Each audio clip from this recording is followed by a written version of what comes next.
बिहार में बहार है, नीतीशव कुमार है या फिर महागठबंधन की सरकार है? क्या होने वाला है बिहार में? बिहार में चुनावी संग्राम के जो समर में सभी सियासी दल कूद पड़े हैं, चाहे वो एनडीए के घटक दल हों या फिर महागठबंधन के धुरंधर हों। सभी चुनावी मैदान में अपने दावे और वादों के साथ उतर चुके हैं। क्या एक बार फिर बिहार में जो राजनीति है, बिहार की जो सत्ता है, वो जातिवाद के रास्ते से ही होकर गुजरेगी या फिर विकास भी कहीं बिहार में कोई अहम मुद्दा है? बिहार में जातिवाद से इतर विकास पर मोहर लगेगी। क्या कहती है बिहार की राजनीति और कैसा रहा है बिहार का राजनीतिक इतिहास? क्या कहीं जंगल राज पर भी बिहार में 2025 में चर्चा हो रही है या फिर नीतीश कुमार के स्वास्थ्य की चर्चा हो रही है, विकास की चर्चा हो रही है, बिहार के इंफ्रास्ट्रक्चर की चर्चा हो रही है? क्या वोट चोरी बिहार में कोई मुद्दा है?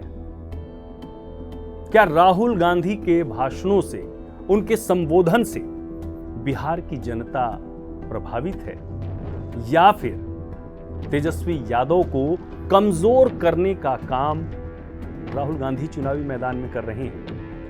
क्योंकि लगातार राहुल गांधी के जो भाषण हैं, उनके मन से जो उनके कहे हुए शब्द हैं, क्या वो बिहार की जनता के दिल पर चोट करने वाले हैं? या फिर जो तेजस्वी यादव ने राष्ट्रीय जनता दल के जो उम्मीदवार हैं, मुख्यमंत्री पद के उम्मीदवार हैं तेजस्वी यादव, जो उन्होंने एक बड़ा भारी भरकम जो वादा किया है नौकरी देने का, तकरीबन 2,84,00,000 के आसपास बिहार में परिवार हैं, तो हर एक परिवार से एक नौकरी की जो बातें तेजस्वी यादव ने कही, क्या वो धरातल पर उतर सकती हैं? उसकी हकीकत क्या है? उसकी सच्चाई क्या है? क्या ऐसा संभव है कि 26.5 लाख के आसपास बिहार में पूरी सरकारी नौकरी है? ऐसे में 2 से 2.5 करोड़ लोगों को नौकरी दे पाना, सरकारी नौकरी दे पाना, क्या ये संभव है? वित्तीय आंकड़े क्या कहते हैं और पूरे चुनाव की सियासी गणित क्या कहती है? इन्हीं मुद्दों पर खास बातचीत करने के लिए हमारे साथ स्टूडियो में हमारे इस खास कार्यक्रम पॉडकास्ट में सार्थक संवाद, क्योंकि संवाद की जो शैली है, संवाद का जो आज के समय में जो अंदाज है, वो बदलता जा रहा है। ऐसे में जरूरी है कि एक सार्थक संवाद किया जाए, सार्थक चर्चा की जाए, जिससे एक निष्कर्ष निकले। और उसी निष्कर्ष को जानने के लिए हमारे साथ स्टूडियो में एक बेहद खास मेहमान हैं, सुधीर सोनी जी। सुधीर जी, आपका बहुत स्वागत, अभिनंदन। धन्यवाद। मैं अपने दर्शकों को बता दूं कि सुधीर जी राजनीतिक विश्लेषक हैं और समसामयिक विषयों पर आपकी प्रतिक्रिया राज्य हित, राष्ट्र हित में बेहद अहम होती है। तो आपसे चर्चा की हम शुरुआत करते हैं। सुधीर जी, बिहार का मिजाज क्या कहता है? वर्तमान चूंकि पहले चरण का चुनाव जो है वो 6 तारीख को होना है, ऐसे में बिहार की राजनीति को आप किस नजरिए से देख रहे हैं? वर्तमान में जो चुनावी जो प्रक्रिया है या फिर जो प्रचार प्रसार की जो गति है, उसे आप किस तरीके से देख रहे हैं? मिश्रा सर, पहले तो सूर्य चैनल के दर्शकों का नमस्कार, आपका अभिनंदन। देखिए, अभी इस चुनाव, बिहार का चुनाव, जैसे आपको पता है कि पहला जो चरण है वो अब 6 तारीख को जा रहा है, लेकिन ये चुनाव अपनी गति पकड़ रहा है और धीरे धीरे बड़े रोमांचक और संघर्ष के दौर में पहुंचने लगा है। एक एक बात करके अगर करते हैं तो देखिए, जैसे आपने अभी कहा उद्बोधन में कि बिहार के अंदर में क्या हम जाति विशेष के देखते हैं कि वो इलेक्शन को कितना अफेक्ट करते हैं, प्रभाव डालते हैं, तो मेरा अपना मानना ये है कि यस, बिहार के अंदर नहीं, पूरे देश के अंदर में सभी जगह जातीय समुदायों का कहीं ना कहीं इफेक्ट रहता है और जितने राजनीतिक दल हैं वो इस मुद्दे को कहीं छोड़ नहीं पाते हैं। इसलिए अगर आप देखें तो इतिहास में पीछे भूतकाल में भी अगर जाएं तो सबसे पहले इन्होंने MY फैक्टर जो मुस्लिम और यादव फैक्टर चलाया था बिहार में, उसके बाद इन्होंने यूपी के अंदर में अखिलेश यादव जी ने चलाया। उसी के ऊपर में आधारित अगर देखें अभी तेजस्वी जी ने भी MY फैक्टर के ऊपर में अपनी जो ज़्यादा सर सीटें, मेरे ख्याल से 55 सीटें शायद उन्होंने मुस्लिम यादवों को दी हैं, जो सीधा सीधा मैसेज ये दे रहा है कि ये इलेक्शन कहीं ना कहीं जाति के मुद्दे पर भी लड़ा जाएगा। देखिए, जब मैंने अपने दर्शकों से चर्चा की कि आज एक पॉडकास्ट की हम शुरुआत करने जा रहे हैं तो और बिहार के मुद्दों पर खास करके, तो एक जो बड़ा सवाल जो लोगों के बीच से आया वो सबसे बड़ा सवाल था राहुल गांधी को लेकर, क्योंकि अभी बीते दिनों ही राहुल गांधी ने बिहार में एक बड़ी रैली की और उस वहाँ पे अपने संबोधन में राहुल गांधी ने जो सबसे बड़ी बात कही वो सीधे प्रधानमंत्री को टारगेट करते हुए, और वो शब्द शायद मैं कह भी ना पाऊं, लेकिन कहीं ना कहीं उनकी भाषा जो थी, हम आगे चर्चा करेंगे और विषयों पर, लेकिन जो एक सोशल मीडिया से जो बड़ा सवाल जो सामने उठकर आया वो ये कि राहुल गांधी की भाषा क्या मर्यादित है? लोकतंत्र में इस तरीके की भाषा क्या नेता प्रतिपक्ष को, जो लोकतंत्र के सबसे बड़े मंदिर संसद में बैठते हों, उन्हें शोभा देती है? इसके बारे में मैं चाहूंगा कि जरूर आप कहें। बड़ा अच्छा प्रश्न है आपका मिश्रा सर। देखिए, पहली बात तो ये कि मोदी जी, माननीय मोदी जी हमारे देश के प्रधानमंत्री हैं। वो किसी कांग्रेस के या किसी व्यक्ति विशेष या किसी पार्टी विशेष के नहीं, प्रधानमंत्री तो पूरे देश का होता है। बिल्कुल। तो मेरा ऐसा मानना है कि अपनी भाषा और भाषण, वो किसी भी पार्टी का हो, कोई भी नेता हो, किसी भी ओहदे पर हो, उसका भाषण बिल्कुल मर्यादित होना चाहिए। और मैं ऐसा मानता हूँ कि इस देश में मोदी जी के अलावा बहुत सारे ऐसे मुद्दे हैं जिन पे आप चर्चा कर सकते हैं, जो बहुत गंभीर मुद्दे हैं। तो मेरा ऐसा मानना है कि प्रधानमंत्री जी एक बहुत बड़ी पोस्ट पर हैं, देश के प्रधानमंत्री हैं, 150 करोड़ लोगों की नुमाइंदगी करते हैं, तो भाषा जरूर मर्यादित होना चाहिए, ऐसा हर किसी को ध्यान रखना चाहिए। बिल्कुल। अब यहीं पे एक सवाल जो देखिए, अभी हम छठ महापर्व, लोक आस्था का महापर्व है और जो पूरे बिहार से पूरे देश नहीं पूरी दुनिया भर में ये पर्व अब बड़े धूमधाम और उत्साह के साथ मनाया जा रहा है। लेकिन जब राहुल गांधी मंच से, और वो भी खास करके लोकतंत्र की जो मर्यादित भूमि है बिहार से, वहां पर जब वो ये सवाल करते हैं, छठ पर सवाल खड़े कर देते हैं, तो ऐसे में एक तरफ तो महागठबंधन में है वो तेजस्वी यादव के सपोर्ट करने के लिए, एक तरफ तो मुख्यमंत्री घोषित कर दिया जाता है तेजस्वी यादव को, दूसरी तरफ उनके सपोर्ट में जाते हैं और वहां पर जाकर खास करके बिहारी भाइयों के बीच में जब वो कहते हैं, छठ मैया के पूजा पर सवाल उठाते हैं, नरेंद्र मोदी की सादगी और आस्था पर जब सवाल उठाते हैं, क्या लग रहा है आपको कि आने वाले अब तो एक हफ्ता भी नहीं बचा है, 6 तारीख को वोटिंग होनी है, तो क्या लगता है कि राहुल गांधी की जुबान से निकले हुए ये शब्द बिहार की चुनाव पर प्रभाव डालेंगे? देखिए, किसी भी नेता का कोई भी भाषण हो, वो बिल्कुल चुनाव पर एकदम प्रभाव डालता है, मैं ऐसा मानता हूँ। और दूसरा, जो आप जिस तरह से आपने छठ बताए, छठ का तो महापर्व प्रकृति का, इस पूरे विश्व में प्रकृति का सबसे बड़ा जो है वो त्यौहार है, तो इसलिए उसको उसी माध्यम से समझते हुए, उसकी महत्ता को समझते हुए कोई भी टिप्पणी करना, मैं ऐसा मानता हूं कि बिल्कुल जायज़ नहीं है और अनुचित है, उसको ज़रूर ध्यान में रखना चाहिए। कोई भी नेता हो, किसी तरह की टिप्पणी करने से बचना चाहिए। चलिए, बात राहुल गांधी पर हो रही है तो एक सवाल और राहुल गांधी पर बेहद महत्वपूर्ण है, नेता प्रतिपक्ष हैं।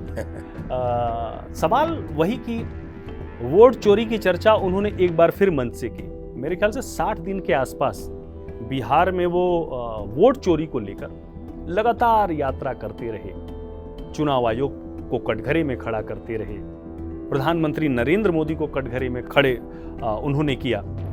ऐसे में क्या वोट चोरी जैसा मुद्दा आपको लगता है बिहार चुनाव में कहीं है? नहीं, देखिए, मैं निजी मेरा अपना विचार ये है कि वोट चोरी मुद्दा कोई मुद्दा नहीं है। ये केवल विपक्ष के द्वारा बनाया गया एक हाइप किया हुआ एक मुद्दा है। जी। देखिए SIR, जैसे पहले भी मैंने आपके बहुत सारे प्रोग्राम्स में कहा कि SIR जो है वो चुनाव आयोग का लोकतांत्रिक अधिकार है, जो उसको कॉन्स्टिट्यूशनल प्रोविजंस में उनको दिया गया है। तो मेरा अपना मानना है SIR में उन्होंने जो भी कुछ किया उसके खिलाफ अगर आपको जाना है तो सरकार ने विभिन्न तरह के पायदान निश्चित किए हैं कि आप फॉर्म 6 में जाइए, चुनाव आयोग जाइए, चुनाव आयोग नहीं मानता तो आप कोर्ट में जाइए। इन सब संस्थाओं को आप एक तरफ करके अगर केवल खुद ही सब डिसीजन देंगे, खुद ही न्यायाधीश बनेंगे, तो मैं ऐसा मानता हूँ लोकतंत्र में वो ठीक नहीं है। कांग्रेस का यानी कि आप अगला भविष्य जो है उस पर प्रश्न चिन्ह खड़ा कर रहे हैं। बड़ा यक्ष पर्सन आपने उत्तर भी दिया है अपने सवाल में, मैं तो ऐसा मानता हूं। पर आप देखिए कि जिस तरह से एक देश में बहुत बड़ी पार्टी कांग्रेस हुआ करती थी, अगर हम इसका आत्मलोकन करना चाहें तो वो राहुल गांधी जी क्या पूरी कांग्रेस को आत्ममंथन ये करना चाहिए कि आप पार्टी कहां से कहां पहुंची है, उसके क्या कारण हैं, इनको जरूर उनको आत्मलोकन करना चाहिए, मैं ऐसा मानता हूँ। चलिए अब अगली बात, जो मुख्यमंत्री पद के उम्मीदवार हैं, घोषणा पत्र भी आरजेडी ने अपना जारी कर दिया है और उस पर चर्चा ना करें तो मुझे लगता है बिहार चुनाव अधूरा रहेगा। बड़ा सवाल यही कि बिहार में तकरीबन, जैसे मैंने अपने पहले रिमार्क्स में मैंने कहा भी कि तेजस्वी यादव हर घर से एक सरकारी नौकरी की बात करते हैं और पूरे बिहार का मुझे लगता है बजट जो है, सरकारी बजट जो है वो 3 लाख करोड़ के आसपास या उससे कुछ ज्यादा है। ऐसे में 2,85,00,000 के आसपास, या हम यूं कहें कि 2.5 करोड़ नौकरी की ही बात करें, हर घर से एक सरकारी नौकरी। क्या लगता है कि ये इतनी बड़ी बात किस आधार पे तेजस्वी यादव ने कही है और इसको क्या जमीन पर उतारा जा सकता है? देखिए, बड़ा अच्छा सवाल है आपका कि किसी भी घोषणा को या किसी भी वायदे को या किसी भी विजन को मैं ऐसा मानता हूं कि जरूर ग्राउंड पे उतारा जा सकता है, उसको रियल शेप दी जा सकती है, बशर्ते कि वो प्रैक्टिकल हो और संभव भी हो। और मेरा ऐसा मानना है कि देखिए, पहले बात करें नीतीश कुमार जी के शासन की, तो सबसे पहले रोजगार से पहले शिक्षा का सवाल आता है। बिल्कुल। तो शिक्षा जब इनका कार्यकाल था तो आप देखिए शिक्षा का क्या हाल था, मैंने उसको भी देखा, फिर मैंने 20 साल नीतीश कुमार जी को भी देखा। यानी आप लालू राज की बात कर रहे हैं? बिल्कुल लालू राज की बात, राबड़ी राज की बात कर रहे हैं। Of course. तो आप देखिए कि नीतीश कुमार जी के पिछले कार्यकाल के अंदर में लिटरेसी रेट करीब करीब महिलाओं का 20% बढ़ा और जो मेल हैं उनका करीब 17-18% बढ़ा। तो जब आप किसी को शिक्षा देंगे तब रोजगार की बात करेंगे। उसने 2.5 करोड़ रोजगार की बात कर दी, लेकिन उसने ये बात नहीं की तेजस्वी ने कि हम उसको शिक्षा के, जो रोजगार के लायक बनाने के लिए आपको जो मिनिमम, जो मैं समझता हूँ कि एक शिक्षा का स्तर भी होना चाहिए। अगर आप किसी को टीचर लगाते हैं तो टीचर की ट्रेनिंग भी होनी चाहिए, उसको BA B.Ed भी होना चाहिए। तो सबसे पहला जो पहला पायदान है वो है शिक्षा पे तो वो बोल ही नहीं रहे। शिक्षा कैसे देंगे बिहार में जनता को, वो तो उनके पास कोई विजन नहीं है, केवल रोड मैप नहीं है, रोड मैप नहीं है। तो केवल ये कह देना कि मैं रोजगार दूंगा, मैं ऐसा मानता हूं कि इनको कुछ देश के अंदर में कुछ इस तरह का निर्धारित किया जाना चाहिए कि भाई आपने जो पहले वादे किए थे और जब आपको शासन मिला तब आपने कितने, केवल लोगों को लुभावने वादे कर देना, लोगों को गुमराह कर देना, ये लगभग ऑलमोस्ट सभी राजनीतिक पार्टियों का ये हाल है। इलेक्शन में आप इस तरह के वादे और ये सब देखेंगे, ये होता रहता है और देश में तो ये संभव ही है और चलता भी है।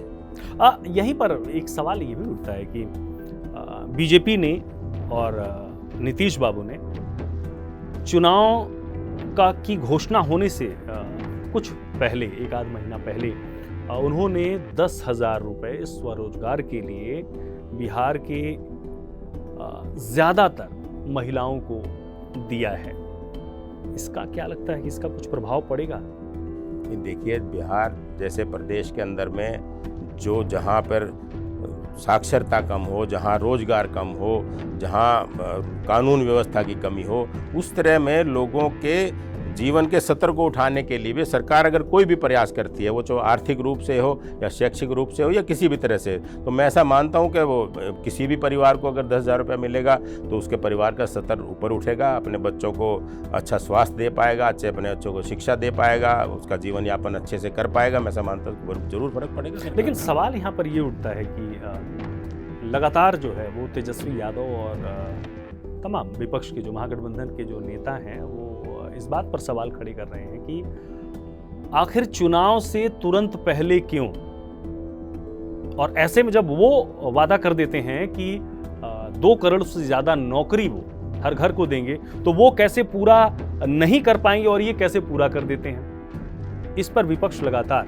एनडीए गठबंधन को लगातार घेर रहा है। देखिए, जहाँ तक विपक्ष का सवाल है, विपक्ष तो कहने के लिए विपक्ष एक साथ एक प्लेटफॉर्म पे है, तो उनके तो 21 उम्मीदवार एक दूसरे के खिलाफ ही लड़ रहे हैं, तो कहाँ पक्ष और कहाँ विपक्ष। बिल्कुल। तो इसलिए मेरा अपना मानना है, अभी आप देखिए जैसे जैसे और इलेक्शन नज़दीक आएगा, दूसरे जो चरण का जो चुनाव है वो और नज़दीक आएगा, जब लोग नॉमिनेशन अपने वापस ले लेंगे, जब तस्वीर और साफ हो जाएगी, तब आपको ये खुद ही आपको विपक्ष पता लग जाएगा कि विपक्ष कितना संगठित है और क्या कर पाएगा नहीं कर पाएगा। ऐसे में एक वही जो आपने कहा कि 21 जगहों पर वो खुद एक दूसरे के खिलाफ हैं, अब उसको देखिए कितनी सफाई से, कितनी साफगोई से राजस्थान के जो कांग्रेस के नेता हैं अशोक गहलोत जी, वो आकर साफ तौर पर कहते हैं कि ये फ्रेंडली फाइट है। तो ऐसा गठबंधन, बिहार की जनता भी इस बात को जानना चाहती है कि ऐसा कैसा गठबंधन है कि फ्रेंडली फाइट के लिए चाहे वो आरजेडी के नेता हों कांग्रेस के खिलाफ लड़ जाते हैं, कांग्रेस के नेता हों वो वीआईपी के खिलाफ लड़ जाते हैं, तो तमाम जगहों पर इस तरीके से आपस में ही गुत्थम गुत्था है। देखिए, ऐसे तो सर लगभग सभी पार्टियों में होता है। एलजेपी की पार्टी ने भी कुछ जगह अपने उम्मीदवार दिए हैं, वो कितना वापस लेंगे नहीं लेंगे ये उनका अपना मामला है, लेकिन ऐसा मेरा मानना है कि विपक्ष में एकता की कमी। अच्छा, ये साफ तौर पे आप मानते हैं कि एकता की कमी है विपक्ष में, और अगर एकता की कमी है तो इसका प्रभाव चुनाव पर भी, जमीन पर भी नजर आएगा। बिल्कुल। तो ऐसे में अगर हम दोनों दलों की बात करते हैं, दोनों गठबंधनों की बात करते हैं, तो कितना देखते हैं कि कितनी समानता या कितनी भिन्नता है। एक तरफ महागठबंधन है और एक तरफ एनडीए है, और एनडीए में भी एक बात का यहाँ पर ये जरूर ध्यान मुझे उस पर गौर करिएगा आपकी, पहले चिराग पासवान एनडीए के घटक दलों में नहीं थे, खासकर बिहार चुनाव में। केंद्र में तो वो नरेंद्र मोदी के सपोर्ट में थे, लेकिन बिहार में नहीं थे बीते चुनाव में। तो क्या कहीं पहले तो इन दोनों की समानताओं की बात अगर हम करें तो क्या बुनियादी अंतर दिखते हैं? देखिए, अभी तो जैसे आपने विभिन्न प्लेटफॉर्म पे देखा होगा, चिराग पासवान जी माननीय मोदी जी का अपने आप को हनुमान बताते हैं, आपने जनता के बहुत सारे प्लेटफॉर्म से देखा होगा। वो बार बार ये क्लेम करते हैं कि मुझे तो जैसा मोदी जी कहेंगे मैं वैसा ही करूँगा, मैं उनका हनुमान हूँ। तो मैं ऐसा मानता हूँ कि वो गाए बगाए कुछ ना कुछ जो है वो, जैसे बीजेपी में महागठबंधन में सबसे बड़ा दल भी है आज के समय में, तो वो जिस तरह से पार्टी की कोऑर्डिनेशन कमेटी तय करेंगी, मेरे को लगता नहीं कि उससे वो बाहर जा पाएंगे। अच्छा, अब ऐसे में दूसरा सवाल इसी से जुड़ा हुआ है कि तेजस्वी यादव अब जब एनडीए में हैं, घटक दलों में हैं शामिल, और उन्हें भी एक सम्मानजनक सीट जो चर्चा हुई उसके अनुसार उन्हें 29 सीटें संभवतः मिल गई हैं। अब ऐसे में क्या लगता है, इसका एज एनडीए को मिलने वाला है? देखिए, मैं आपको बताऊं कि चुनाव बड़ा संघर्षशील होने वाला है। पहले तो इस बात को समझ लें, ये रणनीतिक लड़ाई होगी। एक बड़ी जानकारी और बड़ी खबर दे रहे हैं आप कि चुनाव जो है बड़ा संघर्षशील है इस बार। बिल्कुल। तो ये जो चुनाव की जो लड़ाई है, ये केवल भाषण की लड़ाई नहीं है, ये नेताओं के वक्तव्यों की लड़ाई नहीं है, ये चुनाव की अंक गणित की भी लड़ाई है, जिसके अंदर में जो जितना अपना बुद्धि और कौशल का उपयोग करेगा। और मेरा ऐसा मानना है कि उसमें भी एनडीए को एक एज है। एनडीए को एज है। एक बड़ा सवाल यहाँ पर ये उठता है कि चुनावी चर्चाएं, भाषण, रैलियां, ये आज के समय में क्या सिर्फ सोशल मीडिया या फिर मीडिया में दिखाने के लिए है, और जमीन जो है ग्राउंड किसी और आधार पर तय होती है? बिल्कुल सही कहा आपने। देखिए, मैं चूँकि ग्रामीण परिवेश से रहा हूँ, तो हम भी जब बचपन में देखा करते कि आज रैली अगर मान लीजिए किसी एक दल की है तो उसमें भी जाते थे, और कोई दूसरा बड़ा नेता आ गया तो उसको कम से कम सुनने और देखने के लिए जाते थे। तो ये कह देना कि जो रैली में जितने लोग आएंगे वो वोट में परिवर्तित हो जाएंगे, मेरा ऐसा मानना नहीं है। ये बिल्कुल साफ साफ गणित का खेल है। और ये इक्वेशन अभी आप देखिएगा कि जब मायावती जी अपनी पूरी लाव लश्कर के साथ वहाँ कैंप करेंगी, और ओबीसी सर अपनी लाव लश्कर के साथ कैंप करेंगे, और बहुत सारे नेता वहाँ पहुँचेंगे। जब वो पहुँचेंगे और मैदान रण जब खुल जाएगा, तब आप असली जो लड़ाई है उस समय में कुछ पिक्चर आपकी साफ हो पाएगी। आपने मायावती जी की चर्चा की आपने, AIM की चर्चा की, क्या लगता है ये बिहार में कुछ प्रभाव डालेंगे? देखिए, बड़ा विषय है ये कि अभी आप देखिए, पीछे मायावती जी ने अभी परसों ही एक स्टेटमेंट दी है जिसमें उन्होंने ये मुसलमानों का आह्वान किया है कि वो सपा को छोड़ के और बहुजन समाज पार्टी की तरफ रुख करें ताकि उनकी कदर जो है BSP में है। तो मेरा ऐसा मानना है, ये जो समय है, जिस समय पर उन्होंने इस तरह की घोषणा की है, तो ये सीधा सीधा अब वो बिहार भी जा रही हैं। अपने बिहार में कैंडिडेट पहले भी उनका एक MLA है, तो अभी भी मेरे को ऐसा लगता है कि शायद कुछ कैंडिडेट उनके खड़े होंगे। तो वो सीधा सीधा जो MY फैक्टर जो RJD का है या जो इंडी गठबंधन का है, जिसको आप कहते हैं महागठबंधन, जो भी कहिए, तो उसमें सीधा सीधा MY फैक्टर को डैमेज करने का ही पूरी एक नीति है उनकी, ताकि क्योंकि उनको भी अपना जन आधार वहाँ बनाना है। तो अगर मुस्लिम जाएंगे मायावती की तरह, तो सीधा जो फायदा है वो NDA को मिलने जा रहा है। यानी मुस्लिम और दलित वोट का जो एक कॉम्बिनेशन अगर कुछ भी टूट के जाता है तो उसका जो है नुकसान महागठबंधन को सीधा बिल्कुल आंकड़े तो यही बताते हैं। यानी कि कहीं ना कहीं ये बात आप वोट कटवा इसकी चर्चा कर रहे हैं। खैर, आगे बढ़ते हैं। एक नई नवेली पार्टी बिहार में जन्म होता है, जन सुराज। स्वराज नहीं, वो जन सुराज लिखते हैं। तो जन सुराज का जन्म होता है और जिसके मुखिया या ऑल इन ऑल या सर्वे सर्वा प्रशांत किशोर, जो पहले एक रणनीतिकार के तौर पर अपनी भूमिका को दिखा चुके हैं। और ऐसे में क्या लगता है, एक रणनीतिकार होना और एक नेता बनना, दोनों में कितना बड़ा फर्क देखते हैं और बिहार की राजनीति पर इसका क्या प्रभाव देखते हैं?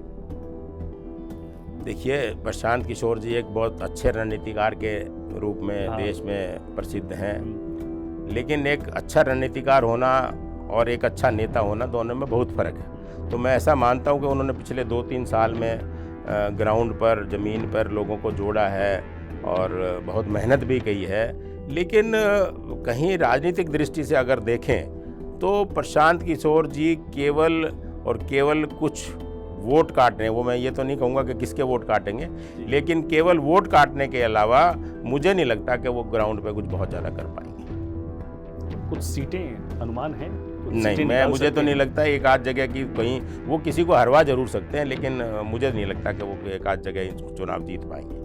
किसी को हरवा सकते हैं, लेकिन सीट निकालना उनके बस की बात नहीं है। अच्छा, इसके पीछे क्या स्ट्रेटजी देखते हैं कि राघोपुर से वो खुद चुनाव लड़ने की तैयारी कर रहे थे, राघोपुर में एक दिन गए भी खुद, तो ऐसे में वो अचानक कह देते हैं कि वो चुनाव नहीं लड़ेंगे, क्योंकि अगर चुनाव लड़ते हैं तो 3 दिन क्षेत्र में प्रचार करना होगा और इसकी वजह से उनके पूरे पार्टी की जो कैंपेनिंग है वो प्रभावित होगी। इसके पीछे की क्या रणनीति? क्या उन्हें कॉन्फिडेंस नहीं था कि वो चुनाव निकाल पाएंगे? क्योंकि तेजस्वी यादव को सीधे टक्कर देने वाली बात थी राघोपुर से। क्या रणनीति आपको लग रही है? देखिए, ये मात्र घोषणा थी। ये पहले दिन से उनको भी पता था कि राघोपुर में उनकी तेजस्वी के सामने कोई दाल गलने वाली नहीं है। तो ये एक मात्र घोषणा थी, या अपने लोगों को बूस्ट देने के लिए जो भी वो कर रहे थे वो इस तरह कर रहे थे। और मुझे तो पहले दिन से अंदाजा था कि वो शायद इलेक्शन नहीं लड़ेंगे, क्योंकि उनकी हालत को अभी इलेक्शन में ग्राउंड पे कुछ जीतने लायक स्थिति में वो है नहीं। तो इसलिए मुझे नहीं लगता कि वो इलेक्शन लड़ेंगे या कुछ जीतेंगे। वो प्रयास कर रहे हैं, वो किस लिए प्रयास कर रहे हैं वो जाने, उसका फायदा ना गाए बगाए NDA को ही पहुंचेगा। अच्छा, आपको लग रहा है कि NDA को लाभ मिल सकता है उसका? एक बड़ा सवाल यहाँ पर ये था कि एक नई नवेली अजब अलबेली पार्टी को हमने दिल्ली की जमीन पर उतरते हुए देखा और मेरे ख्याल से 11 साढ़े 11 साल के आसपास सत्ता में भी देखा हमने। उस पार्टी की अगर आप तुलना करें और अगर जन स्वराज की तुलना करें, क्योंकि बिहार में भी इसकी चर्चा खूब हो रही है, खूब बाकायदा हो रही है कि जैसे अरविंद केजरीवाल ने दिल्ली को बना दिया, वैसे ही जन स्वराज जो है वो यहाँ पर कुछ कर सकते हैं। इस प्रकार की चर्चाएं भी कमोवेश कुछ इलाकों में, कुछ लोगों में हो रही है। तो क्या लगता है, दोनों की तुलना सही है या दोनों पार्टियों में क्या बुनियादी फर्क देखते हैं? नहीं, देखिए, इसमें मैं ऐसा मानता हूँ कि दोनों की चर्चा कहीं मेरे हिसाब से तो कोई चर्चा संभव नहीं है, क्योंकि जो जहाँ तक मैं समझ रहा हूँ, शायद आप पार्टी की आप कर रहे हैं। 11 साल उन्होंने दिल्ली में राज किया, लेकिन आप उसके अगर पीछे गर्त में जाएं तो वो एक आंदोलन से उपजी पार्टी थी और वो एक ग्रुप था। एक बहुत सारे लोगों का सोशल कार्यकर्ता जो थे, जो ग्राउंड पे काम करने वाले थे, जो लोग 20-20 साल से ग्राउंड पे काम कर रहे थे, जो लोगों से जुड़े हुए थे, समाज सेवा के नाम पे काम कर रहे थे, वो बहुत बड़ा ग्रुप था।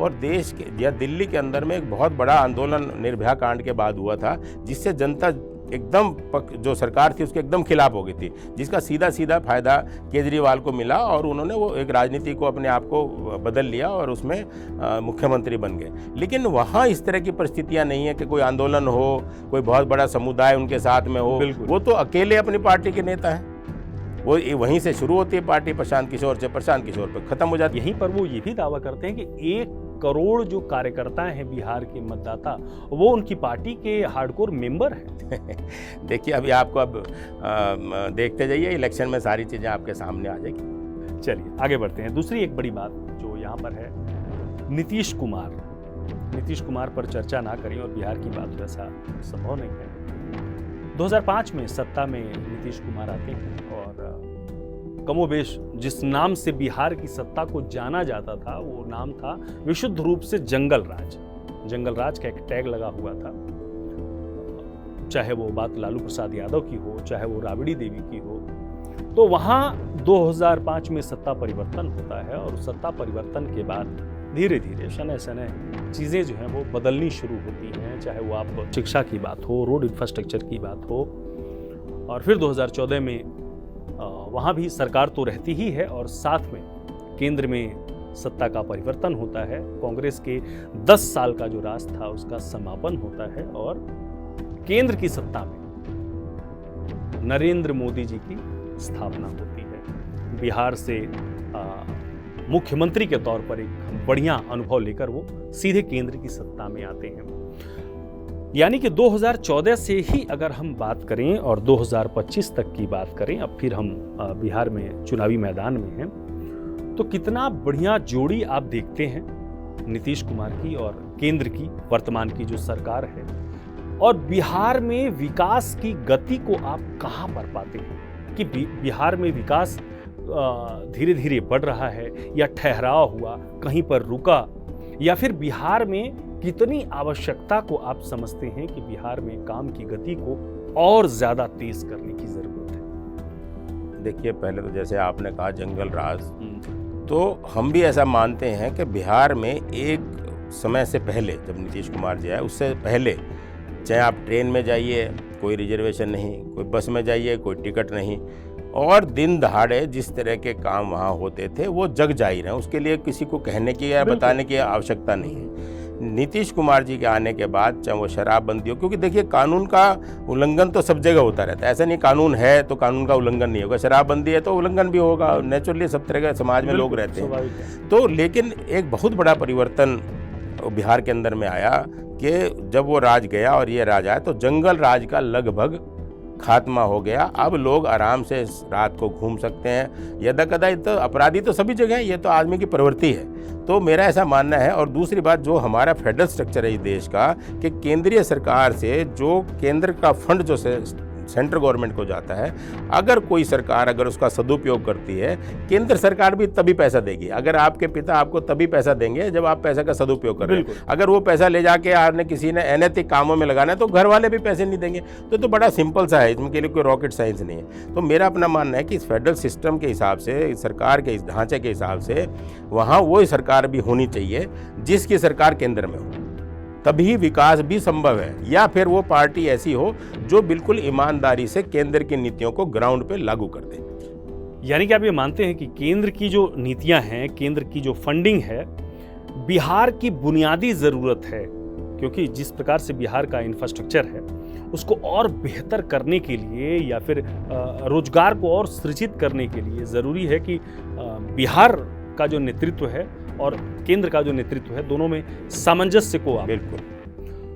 रोड और इंफ्रास्ट्रक्चर की बात करते हैं कि जिस प्रकार से कहा जाता है, एक ज़माने में जब वाजपेयी जी देश प्रधानमंत्री हुआ करते थे तब इस बात की चर्चा होती थी, जब भी बीजेपी सत्ता में आई तो कहा गया कि बीजेपी जो है वो रोड की सरकार है। तो रोड और इंफ्रास्ट्रक्चर पर बड़ा विशेष ध्यान रहता है।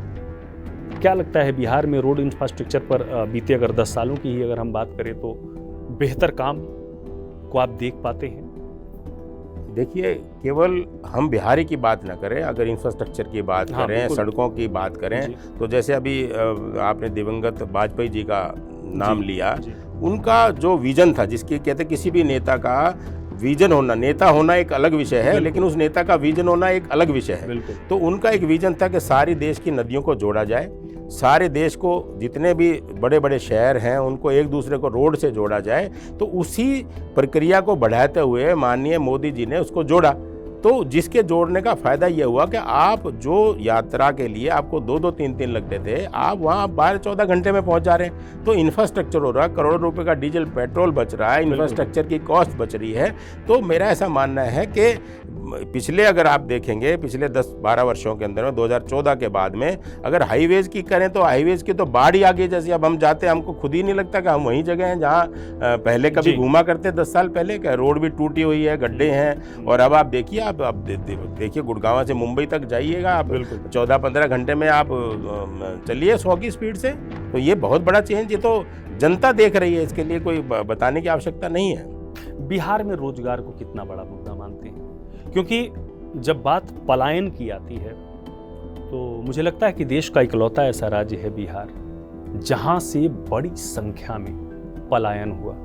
लोग एक दूसरे राज्यों में जाकर रहने लगे, रोटी रोजगार के लिए, शिक्षा के लिए, स्वास्थ्य के लिए एक दूसरे राज्यों में जाना शुरू कर दिया। तो रोजगार और ये सारी चीजें तभी होगी जब बेहतर शिक्षा होगी, बेहतर स्वास्थ्य होगा, लोगों को रोजगार मिलेगा।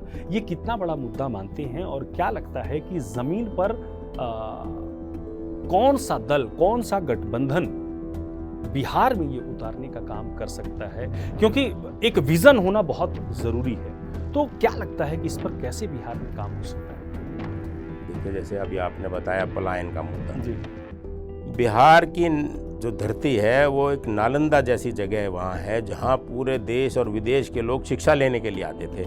आज ये दुर्भाग्यपूर्ण स्थिति है कि वहाँ के बच्चे पढ़ने के लिए दूसरी जगह जा रहे हैं। वहाँ रोजगार करने के लिए लोग जाते थे। बिहार में जो हथकरघा के काम थे वो बिहार में होते थे, अब लोग रोजगार के लिए पंजाब जा रहे हैं, हरियाणा जा रहे हैं और दिल्ली में भी आ रहे हैं। तो ये पलायन की बात है। तो इनकी जो बेसिक समस्या है, जो इनकी जड़ है, जो कारण है, वो है आपकी शिक्षा का अभाव, वो इंफ्रास्ट्रक्चर का अभाव। जब ये शिक्षा हो बढ़ाएंगे आप, इंफ्रास्ट्रक्चर बढ़ेगा तो उसके नौकरियां भी सर्जित होंगी। ऐसे किसी को बैठा के तो आप काम नहीं देंगे, रोजगार देंगे नहीं। सड़क बनेगी तो ऑफकोर्स मजदूर लगेंगे, बिल्डिंग बनेगी तो मजदूर लगेंगे, या कोई और भी अगर आप प्रोजेक्ट करते हैं किसी भी में, तो नेचुरली उसके अंदर में जो इन्वॉल्वमेंट है मैन पावर की वो बढ़ती है। जब वो बढ़ती है तो अपने आप रोजगार मिलेगा। जब कुछ काम ही नहीं होगा तो रोजगार कहाँ से देंगे? जिसका नतीजा ये हो रहा है कि आप पिछले 20-15 सालों में आप देखें इतना भारी पलायन बिहार से हुआ है।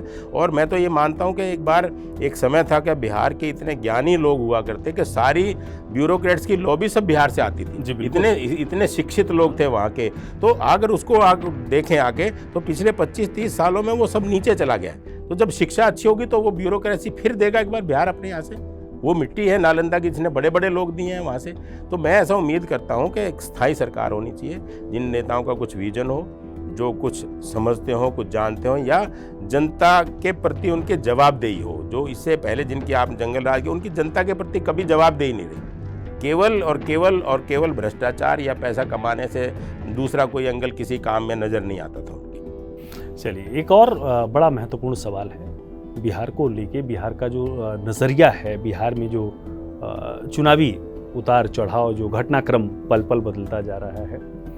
तेजस्वी यादव ने अपना घोषणा पत्र जारी कर दिया है और एनडीए का घोषणा पत्र, इकलौता बीजेपी और जेडीयू का नहीं, एनडीए का घोषणा पत्र चर्चा हो रही है कि इस पर अमित शाह उस घोषणा पत्र को जारी करने वाले हैं। ऐसे में एक जो बड़ा प्रश्न तेजस्वी यादव ने उठाया था वो प्रधानमंत्री नरेंद्र मोदी और गृह मंत्री अमित शाह के ऊपर कि ये दोनों बाहरी बिहार नहीं चला सकते हैं। और यहां तक कि उन्होंने नीतीश कुमार को कठपुतली तक कह दिया। कहा कि बिहार चला रहे हैं ये दोनों लोग और ये लोग बिहार अब नहीं चला सकते हैं और बिहार के लिए जरूरी है कि बिहार का ही नेतृत्व हो। तो कितना विरोधाभास आप इन बातों में देखते हैं?